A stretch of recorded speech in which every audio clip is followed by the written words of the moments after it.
بسم اللہ الرحمن الرحیم وبہ نستعین وهو خیر معین۔ ماہ مبارک رمضان کی دعاؤں کا سلسلہ بتوسل محمد و آل محمد جاری و ساری ہے۔ 16ویں شب کی دعا تلاوت کی جا رہی ہے۔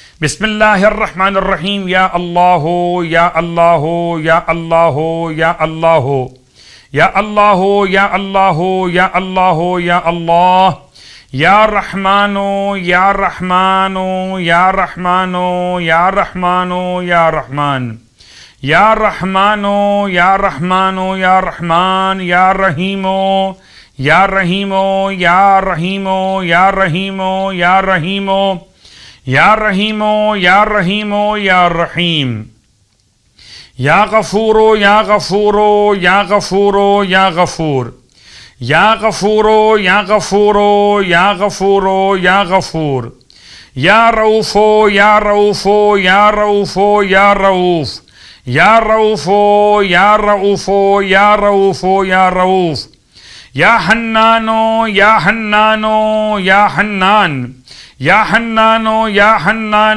یا حنان یا حنان یا حنان یا علی یا علی یا علی یا علی یا علی یا علی یا علی یا علی صلی علی محمد وآل محمد واغفر لی انکا انت الغفور الرحیم۔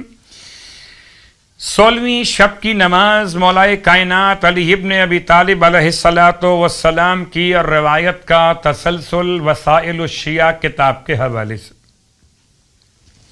16ویں شب میں امام فرماتے ہیں کہ 12 رکعت نماز پڑھی جائے، 2 رکعت کر کے، جس کی ہر رکعت میں الحمد کے بعد 12 مرتبہ سورہ تکاثر کی تلاوت کی جائے۔ مولا فرماتے ہیں یہ نماز پڑھنے والا جب قبر سے باہر آئے گا تو بڑا خوشحال باہر آئے گا، اور اس کی زبان پر کلمہ شہادت اشہد ان لا الہ الا اللہ و اشہد ان محمدا عبدہ ورسولہ، کلمہ شہادت جاری ہوگا، اور حکم ہوگا پروردگار عالم کا کہ اس کو جانب بہشت لے جاؤ۔ پروردگار ہم سب کو نماز اور اس کے ثواب کے حصول کی توفیق عطا فرمائے۔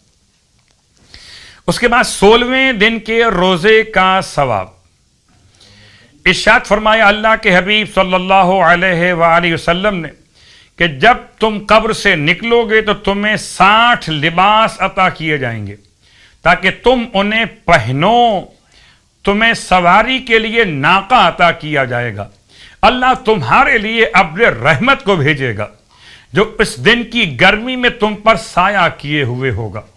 پروردگار ہمیں اس روزے کے ثواب کے حصول کی توفیق عطا فرمائے۔ 16ویں دن کے روزے کی دعا کی تلاوت۔ بسم اللہ الرحمن الرحیم۔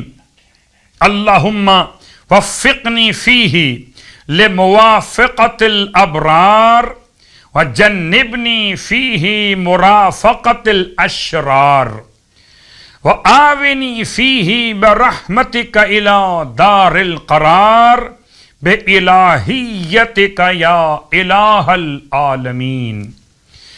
اور آج آپ کی خدمت مقدس میں جو نماز پیش کی جا رہی ہے اس نماز کا نام ہے نماز شکر۔ نماز شکر بروایت امام جعفر صادق علیہ السلام فرماتے ہیں جب تمہیں خدا کی کوئی نعمت عطا ہو تو چاہیے کہ 2 رکعت نماز شکر کی نیت سے انجام دو۔ رکعت اول میں الحمد کے بعد 1 مرتبہ سورہ قل هو اللہ احد کی تلاوت کرو۔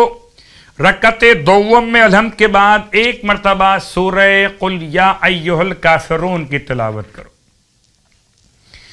اور حالت رکوع و سجود میں اس طرح سے پڑھو، رکعت اول میں اور رکعت دوم میں ذکر کے بعد الحمدللہ الذی استجاب دعائی وآتانی مسئلتی۔